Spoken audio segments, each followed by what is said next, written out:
Hello and good morning, my name is Neil and today's car is the MG ZTT, which is an estate version.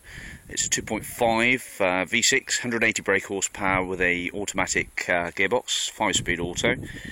It is the Sports SE model, which is very well equipped. 54 reg, so it's about 10 years, getting 11 years old now, with MOT until January 2014. Has got a very comprehensive service history, which comes a bit later in the video, which has got a receipt for 700 odd quid for the cam belt replacement and a recent service. Driven back from Bristol by myself earlier in the week, and basically it drives fine, didn't miss a beat, and although it has some issues with some of the kit that's on it, it's still a good working, proper, decent car, and especially with that cam belt done, makes it a pretty okay bit of kit. It's in this very nice metallic blue colour, which I think is a pearlescent colour. It sort of changes colour a little bit as you move around it, so you might well see that in the video, but it's difficult to show it. I'll try and find the paint code a little bit later. It is equipped with xenon headlights, front fogs, remote locking, 18-inch 225/45 wheels and tyres. I'll go through those a little bit later as well. So looking around it, it still looks a pretty decent bit of kit actually. The headlight washers work, the front fogs work. The alloys are a little bit tatty, I'm afraid, but that's what you'd expect from a car of this sort of age. All the electric windows work. The sunroof doesn't work, I'm afraid. Recently I just had a Volvo in which had a broken sunroof, and I put it back and I couldn't get it back. It took me hours to get the sunroof back in, so I haven't played with the sunroof. The rear wiper works. It does have this split opening rear boot lid. It does have parking sensors on the rear. They work. Just press the button on the back here, that opens that like so the dog can poke its head out. There is a parcel shelf in the back, the spare wheel, the wheel brace and jack are all present, including locking wheel nuts as well. Let's just close that a second and then open up the tailgate properly. The struts hold nicely. Has a great big subwoofer in the back here. It does have a Harman Kardon sound system upgrade. It does have sat nav, alas it's not working, and there is a load of kit in it with the sat nav system in just underneath there. But it's a common problem, water gets in it and it doesn't work. So, but by today's standards you can just use your phone to operate the sat nav. It does have a TV system, but the TV doesn't work because that's not upgraded to digital, so it's still on the old PAL 625 line system.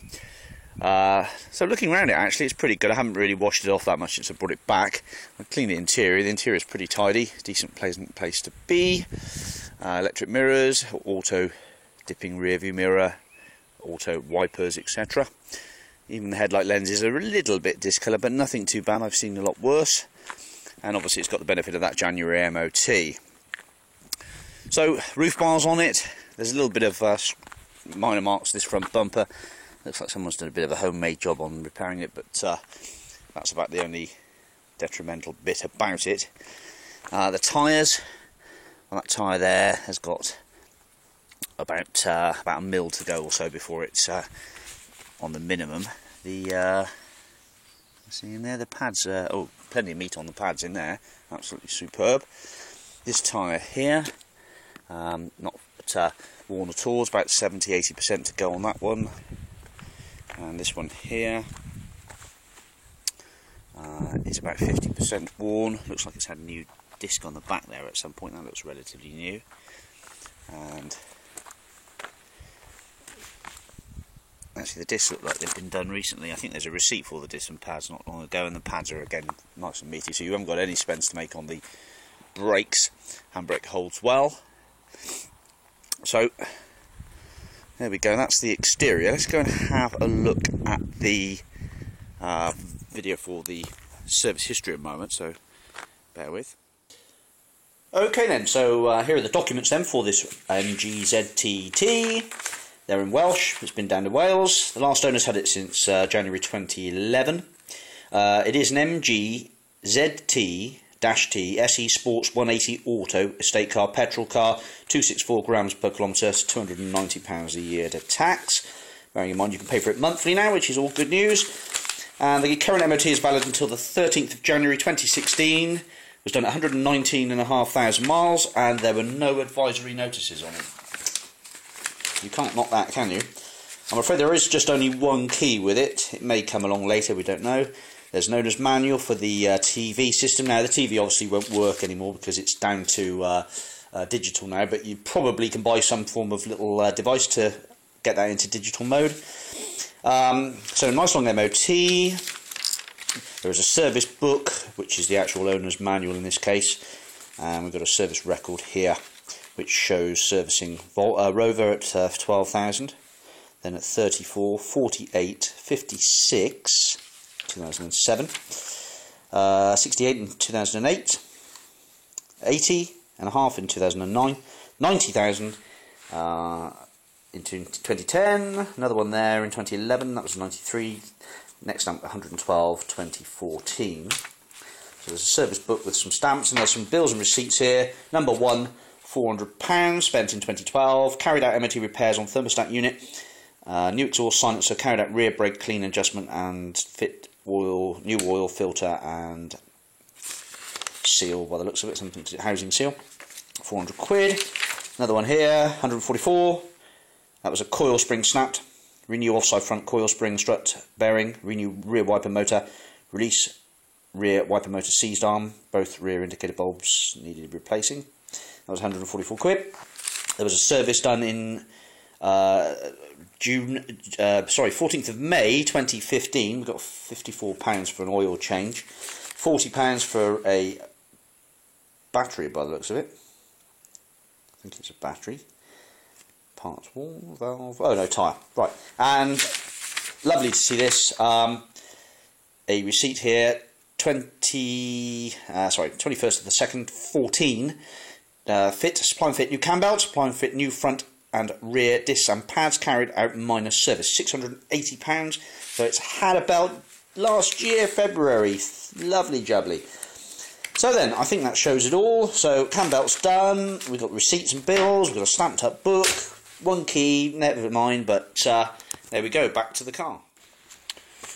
Right, then moving up to the interior. Chrome door handles, velour, or Alcantara I should say, Alcantara interior and leather, matte pockets in the back, electric windows, 3 inertia belts, 3 headrests.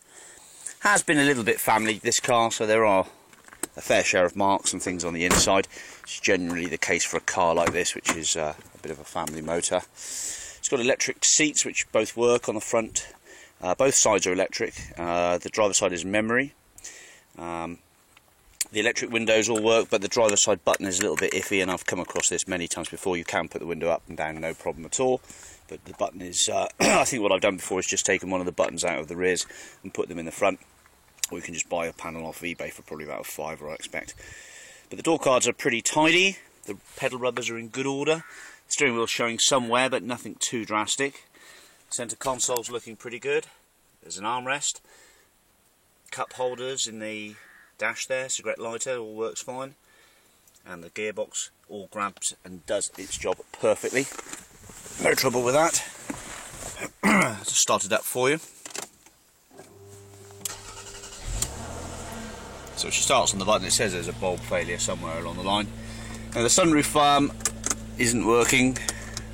It could be just a fuse, but as I say, I don't bother with it. Just put the blind across and forget about it really. So that's the way to do it. The passenger seat's in good order. There's the owner's manuals over there. In fact, I sort of had a look for the paint code, didn't I? So let's just see if we can find that a moment.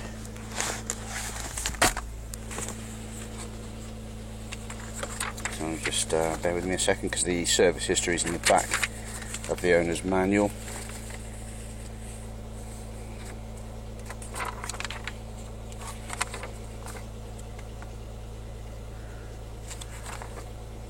Yeah, unfortunately the service history book's not giving the paint code, but I'll see if I can find it. That way you'll know what the paint code is. The airbag light all goes on as it should.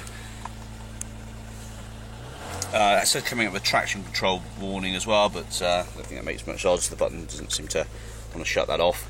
The television bit of kit does work there, and there is a an AV input on here as well, so I assume you could run a DVD player into it if you've got the auxiliary, but the radio works fine, although you can't seem to get the displays up on here. Let's just check that out for you. But there are fingertip controls on here which flip through all the stations. The cruise controls works as well.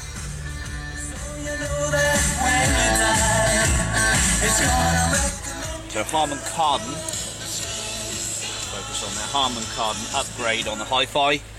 Plenty of fuel in it for you as well. Horn works well. Rear wiper. There she goes in the back there. Courtesy lights all working fine as well. Washers, wipers, as you'd expect for the MOT. The heated seats work as well. There is a panel here with the settings for the controls for temperature. Alas, I didn't seem to get it blowing very cold due to the fact that the age, the air conditioning system probably needs a regas. There may be some gas in it, which might just mean a sniff of gas. You can buy them for around 20 quid in Halfords if necessary.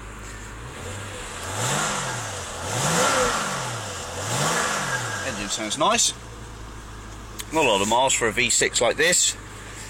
But that's about it really. So as I say, the electric window does work fine on the driver's side, and then you've just got to fiddle with the button a little bit to get it to go up. Let's just have a... There you go, so window goes up, like so. You're just going to push the button slightly forward. Electric mirrors, all working fine, and they fold in as well, like so. Both sides fold in. There's plenty of kit on this car. Some of it doesn't work, unfortunately, but I don't think that's any great shakes. Typical sort of 11-year-old Rover, really, I suppose, or MG ZT. And the xenon lights are working fine there. Okay, well, let's hope this has been some help to you. Pretty looking car, in the right colour, I would say. It's not that usual sort of metallic blue. There's a little dimple dent I just spotted on the driver's side. Nothing much. But there we go, Rover 2.5 V6 Sports SE Auto 180. Thanks for watching, bye bye.